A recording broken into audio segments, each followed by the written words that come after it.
Hare Krishna everyone. In the effulgent rays of the spiritual sky, there are innumerable planets floating.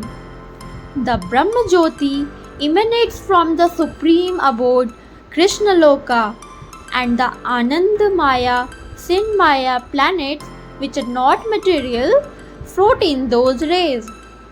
The Lord says, one who can approach that spiritual sky is not required to descend again to this material sky.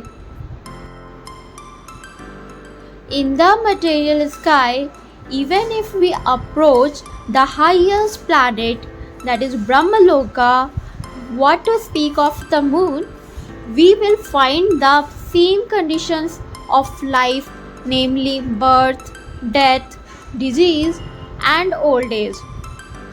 No planet in the material universe is free from these four principles of material existence.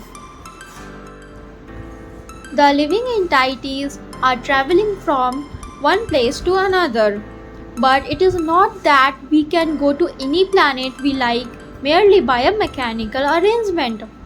If we desire to go to other planets, there is a process for going there. This is also mentioned. No mechanical arrangement is necessary if we want interplanetary travel. The Gita instructs the moon, the sun, and higher planets are called Swarga Loka. There are three different statuses of planets: higher, middle, and lower planetary systems. The Earth belongs to the middle planetary system.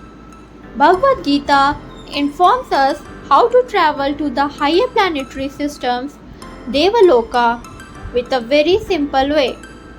One need only worship that particular demigod of that particular planet, and in this way go to the moon, the sun, or any of the higher planetary systems.